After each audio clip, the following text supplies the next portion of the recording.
ShartimusPrime. Reading comics, toys are hella sick, hella whacking it. Taking bad hits, taking bad shit. Subscribe.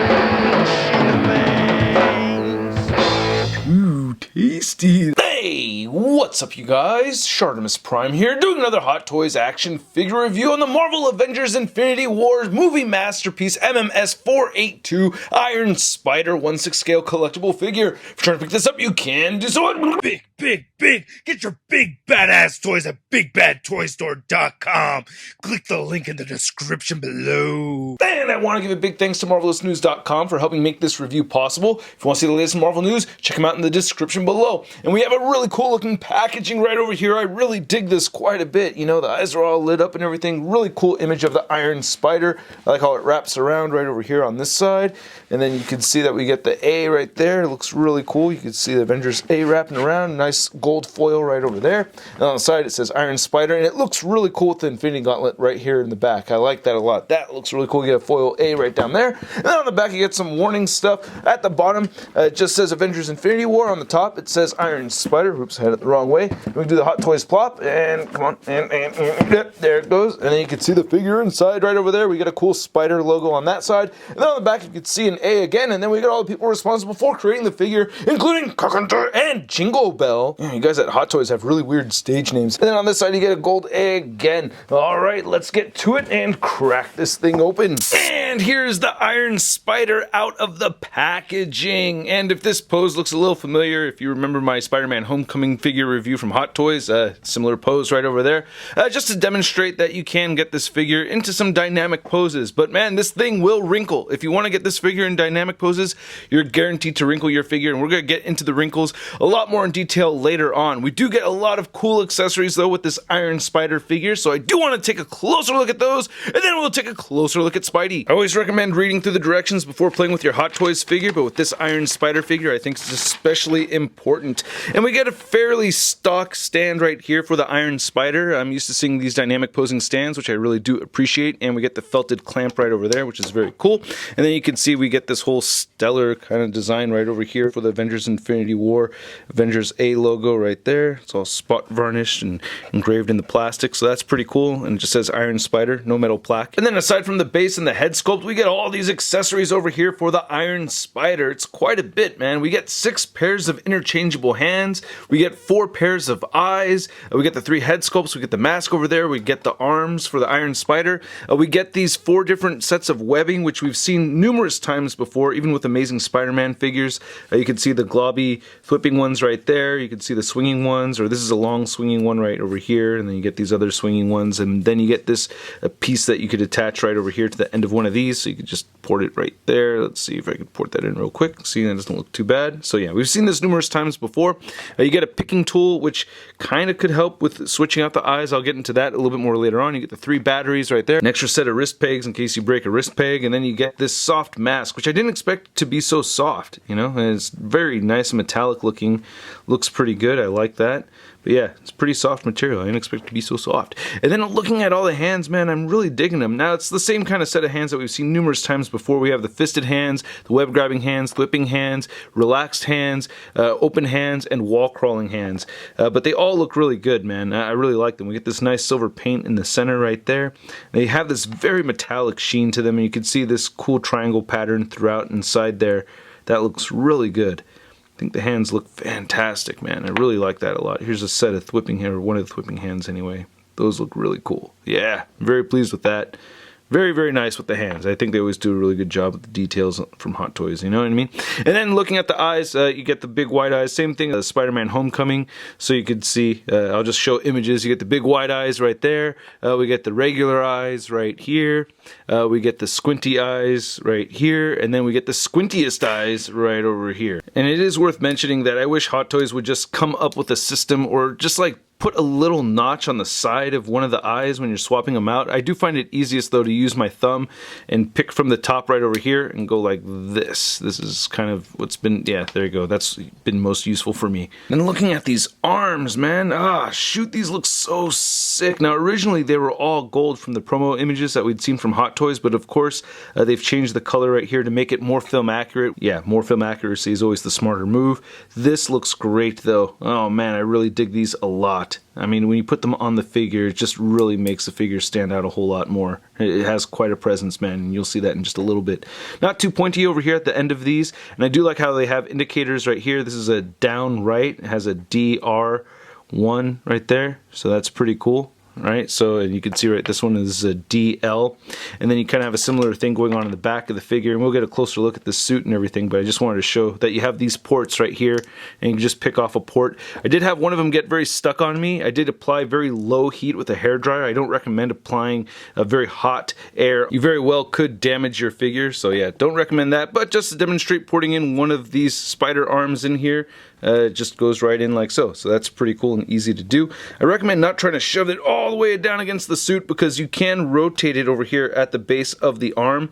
You also get articulation right here, so it can click and move quite a bit. You also get another point of articulation. The directions say only move it to the 90-degree mark, and then you get another point right over here, and then you get that last point right down up here. So that's pretty cool. I like that. Gold is so shiny. So here's looking at the Tom Holland head sculpt, and it looks great. Once again, comparing it to the Spider-Man Homecoming Tom Holland head sculpt, you can see they are the same thing. It's just that the Homecoming version is looking off to his left a little bit, and then the homemade suit version actually looks more like this, where he's looking head on, except he's got, you know, a little bit of blood and stuff like that going on. So a little bit lighter with the hair on the Homecoming version. You can see there is a definite difference of color right there. This has more of that metallicized looking brown, and this is more of the matted, darker brown. So they both look good though, you know, and I like it. It really does look like Tom Holland. Once again, I'm very impressed by what they do over there at Hot Toys.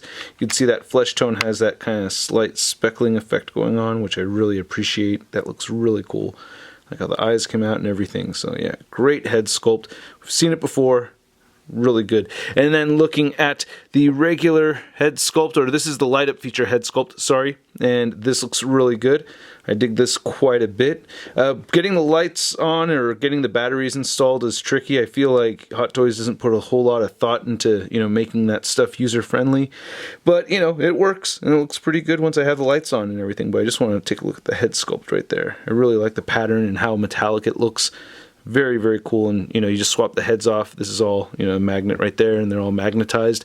You can see in the inside we get, you know, that tiny little screwdriver. The figure doesn't come with its own tiny little screwdriver, but yeah, you need one of those to get those installed. I like using you know, some tweezers to get those batteries in there. But I turn the switch on and now you can see the lights are shining pretty bright. I turn those lights off, you can see it shines a lot brighter. It has a very slight bluish hue to it, which I think is very film accurate.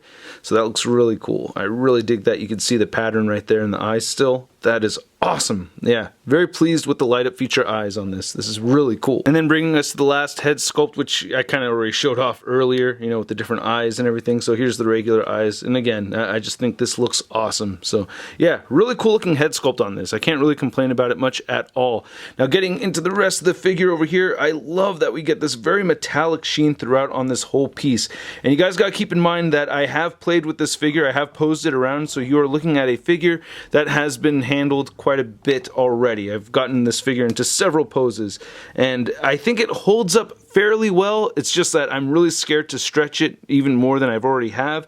You can't really tell. It's very tricky to see, but this right shoulder has a little bit more wrinkling going on than the left side, and I have moved this right side up a whole lot more so than this side. So you can see that even after it's settled into being in a static pose, this will still keep some of those wrinkles in there. So do be wary when you pose this figure around. Do not leave it in dynamic poses for long periods of time. I recommend no more than 5 minutes. You can see that this whole material is kind of like, I don't know, like a vinyl bouncy ball or something. It kind of reminds me of a bouncy ball, but I really love how the details came out on this. I mean, it looks really good. The figure is a bit hard to shoot because it is so reflective, you know, but I like that. You can see that we get these like faux little lights right there, you know. fake lights going on right there. It doesn't really bother me too much. They weren't able to get that throughout the whole suit. Here's the back one more time. You can see the stitching right over there. One thing I did notice right away getting this out of the packaging is that the cobwebbing pattern is a bit angled. I tried moving the neck around, to get that all lined up, but it hasn't really worked out well for me, so yeah, it's gonna just kind of be stuck like that, I guess, until I start messing with the neck articulation a little bit more. But looking at the lower half right over here, I do want to talk about the hips, because I have moved this left hip around more so than the right, and you can see that we get a little bit more wrinkling going on the left side than on the right. And as I mentioned earlier, you don't want to apply heat to your figure, but I did on this one anyway, and it was low heat. So if you apply some low heat on this, you will take away some of those wrinkles. So be very careful doing that. Do that at your own risk, but hey, that worked for me. I was able to get some wrinkles out. I did repose this after getting some of the wrinkles out, so I don't know. Here, let's try it again. So let's pay attention to this wrinkle going across right over here. Let's see how that looks after I use the hairdryer. So I don't think that, it kind of helped a little bit. I don't know. You let me know in the comment section below. I feel like it helped some. I used it on this side right over here a little bit too, so I think it only helps a tiny bit, but not a whole lot. Looking at the gauntlets over here, these look great. I really like these quite a bit. That looks awesome. Love the gold right over here. The arms look really good on the figure too. I mean, that looks pretty great right up here. Really digging that. Pretty cool, man. You can see the stitching on the side right over here. Doesn't really bother me too much. Not too bad. Like that, and you see some stitching on this side as well, but it's just not as thick as it is on this one. And then looking at the legs, we get that whole pattern going on, the black over blue. There's your Iron Spider butt, and that looks pretty good going along the side right over here. Really dig it.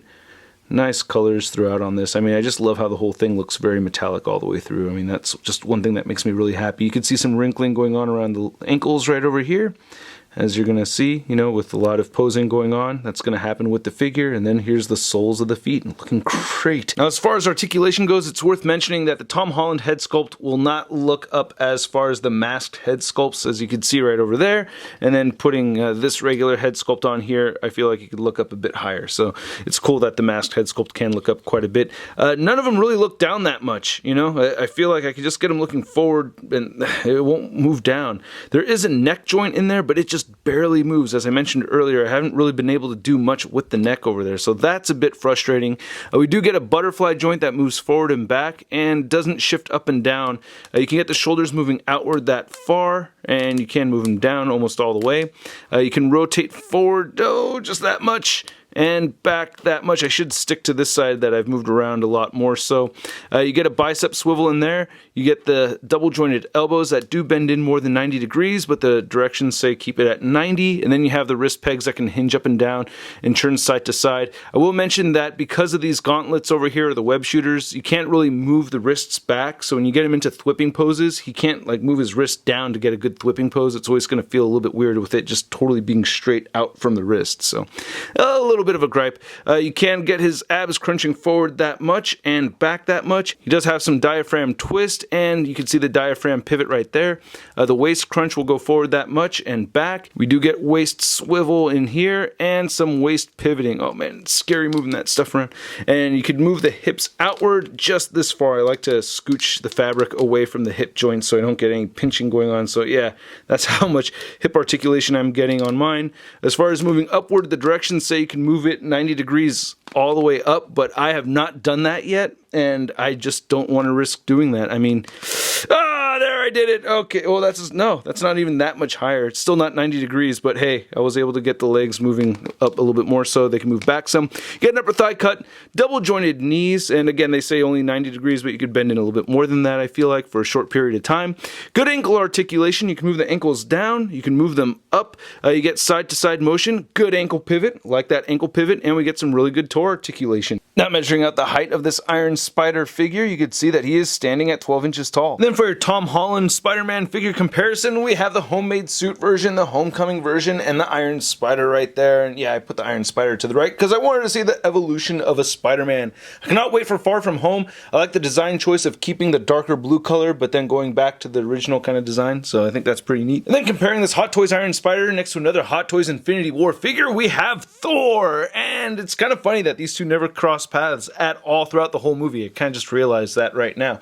But yeah, I feel like this Thor figure should be taller, you know? Seeing him next to Spidey right over here, yeah. Definitely should be taller. And then for an Iron Spider comparison, you can see the Hot Toys version next to the Marvel Legend version and the SH Figuarts version. And these are the only 3 Iron Spider figures from Infinity War that I own. There's just not a lot out there. And this is the only other Iron Spider I have that has the arms over here. So this is actually a little bit less film accurate. It doesn't have the blue on them like this Hot Toys figure does right over here. And then here's the Hot Toys Iron Spider figure next to your average 6-inch scale figure. We have the Marvel Legends Big Time Letdown Spider-Man. Hey brother, hey brother. Hey, I thought you were dead! Holy crap, high five for surviving that whole Infinity War. Ah, my hand! What the hell? I gotta thank you guys again for watching my video. I really do appreciate it. For those of you that watched from the beginning to the end, and those of you that hit that like button if you liked the video, please leave a comment down below and hit that subscribe button as well as the notification bell. If you feel so inclined to support this channel over on Patreon, I host contest giveaways and exclusive content over there. Now this figure looks awesome. I just wish I can get it into the poses that I want to get it into, so if you're really into high posability and articulation, this figure will not satisfy that urge to pose the figure. It will actually frustrate you, as it's kind of frustrated me, so I'm going to be honest about that. But at the same time, I think it looks amazing, so I have to kind of still figure out exactly what kind of pose I want this guy to be in on the shelf. I haven't really totally decided yet. Please stick around to the end of the video for a photo gallery of images. But yeah, I'm liking the figure. I have my issues with it. I'm giving it a stud rating of I love it! And of course, I'd like to know what you guys think, so please leave a comment down below. If you want to see the latest in Marvel news, photos, and forums, you can find it all over at marvelousnews.com. And if you want to follow me on social media, you can follow me on Instagram, Twitter, Twitch, and Stardust, where I have exclusive ShartimusPrime and Sud movie reviews. So yeah, check that out, link below, and I will catch you guys later. Peace!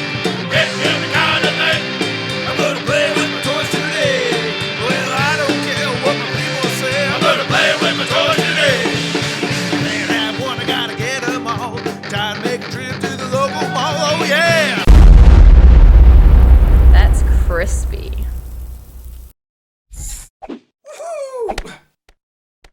Hey, new ShartimusPrime videos. Hey, you should click one.